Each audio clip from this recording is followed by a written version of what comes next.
Olá, sejam bem-vindos ao Drica Ribas TV. Eu espero que vocês estejam todos muito bem.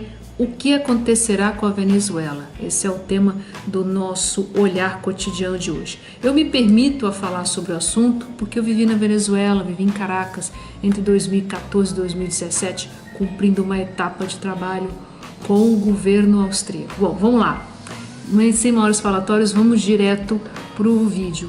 A gente viu os acontecimentos do fim de semana, né? A tentativa de se entregar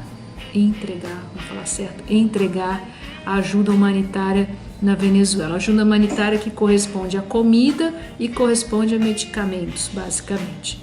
Nesse momento que eu vivia em Caracas, entre 2014 e 2017, já havia, sim, problemas de desabastecimento, e tanto que eu estive em Brasília várias vezes comprando comida e medicamentos para levar para Caracas. Então, um problema, vamos dizer assim, um problema bastante conhecido e que infelizmente se agravou. Vocês vão me permitir de colocar o meu óculos, porque eu anotei aqui os temas que eu tenho que falar.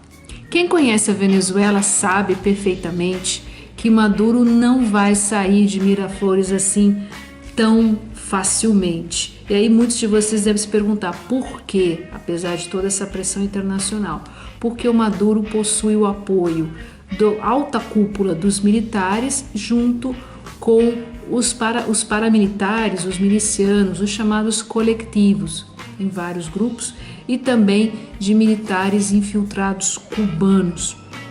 E esses daí se utilizam da violência, da repressão ou seja, cada manifestação, e vi várias manifestações em Caracas, onde a população saía na rua para se manifestar, e as manifestações eram, vamos dizer assim, violentamente repreendidas, e a gente viu aí justamente esse monte de vídeos que circulou, não só nas redes sociais, que saíram também na imprensa, dos caminhões que tacaram fogo, os paramilitares que tacaram fogo nos caminhões de ajuda humanitária. Por que fizeram isso? Porque eles sabem que se entra ajuda humanitária na Venezuela, a probabilidade do governo, do Maduro cair é muito alta, porque simplesmente não tem. Simplesmente a população está assim sofrendo, não tem comida, não tem medicamento, ponto. Então é a razão pela qual eles queimaram os medicamentos. Outra coisa que eu gostaria de comentar com vocês é a questão do posicionamento de certos setores da esquerda aqui na Europa. Existia aquele papo dizendo assim, deixa a Venezuela em paz, a Venezuela é soberana, os Estados Unidos quer comprar o petróleo barato da Venezuela, o Donald Trump está usando a Venezuela para, vamos dizer assim, distrair dos seus problemas internos ou disputas internas, ou outras palavras, disputas políticas internas. E depois do que se viu no fim de semana, ficou muito claro a olhos nus que se trata sim de uma ditadura. E aí a pergunta que fica é: pode-se matar em nome de uma ideologia? E mais, deve-se apoiar uma ditadura em nome de uma ideologia? Essa é a pergunta que ficou aqui para os setores. Não toda a esquerda europeia está de acordo, tá? Setores da esquerda europeia que ainda estão de acordo com, no caso, a ditadura ou o regime de Nicolás Maduro. No caso específico do Brasil, fica assim, eu diria, lamentável e vergonhoso. Porque aí vem a pergunta que eu já há algum tempo atrás eu escrevi, falando sobre o assunto: qual é a diferença entre uma ditadura militar de esquerda e uma ditadura, vamos falar certo, ditadura militar de direita? Nenhuma, não tem, é ditadura e ponto final. As esquerdas no Brasil vão ter que se reinventar e vão ter que repassar os conceitos, especialmente dizendo o seguinte: Cuba não é um modelo de inserção social, ponto, não é. Eles vão ter que, muito vergonhoso. E aí permita-me uma pequena observação: que tipo de oposição que temos no Brasil atualmente. No mais, teve aí o Grupo de Lima, né, que se reuniu em Bogotá, foram contra a intervenção militar. Na minha leitura, eu e também vários governos aqui na Europa também se posicionaram contra a intervenção militar por uma razão muito simples, para evitar o derramamento de sangue. Quem conhece a Venezuela sabe muito bem que é uma questão, como se diz em castelhano, um estagido, um estalinho para que possa haver, e se houver algum tipo, se houver, espera-se que não, que o conflito seja resolvido de forma diplomática, mas se houver algum tipo de intervenção ou guerra, o que seja, vai ser assim, muitas mortes. Esse é estilo de guerrilha urbana. Essa é a minha observação sobre o assunto.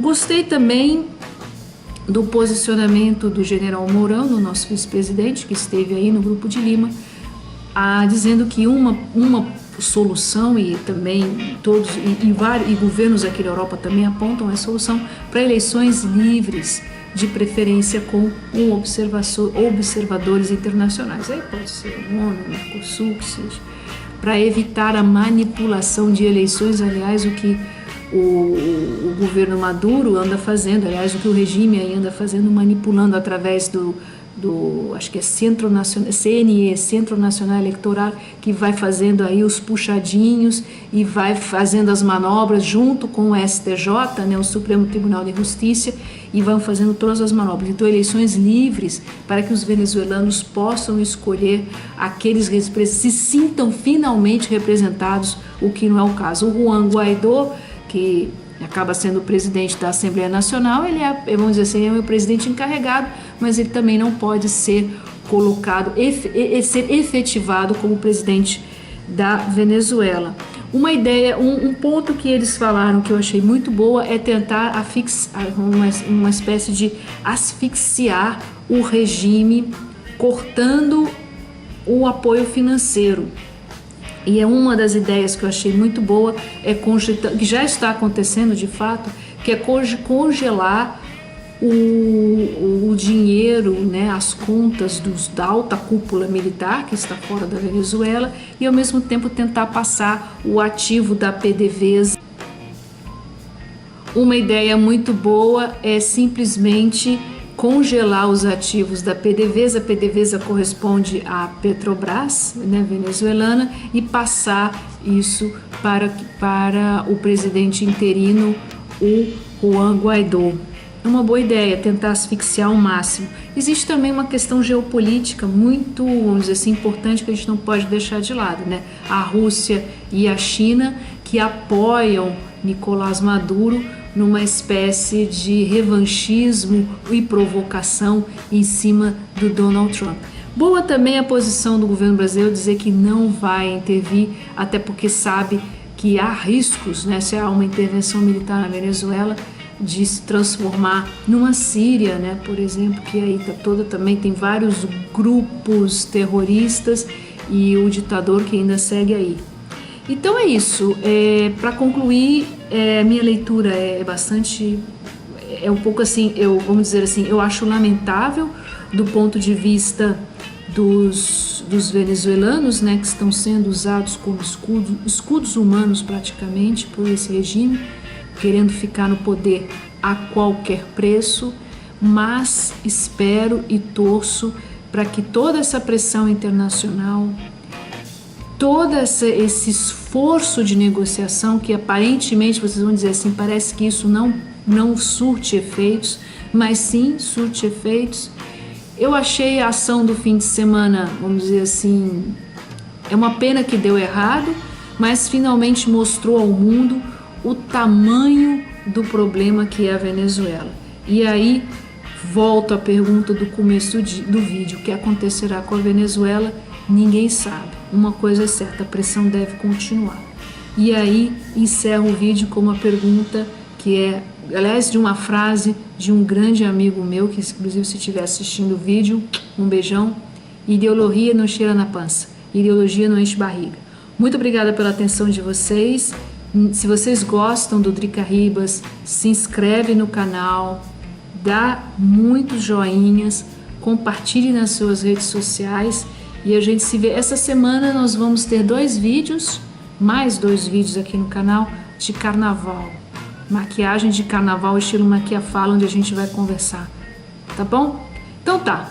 Muito obrigada pela atenção de vocês e a gente se vê no próximo vídeo aqui no Drica Ribas. Fui.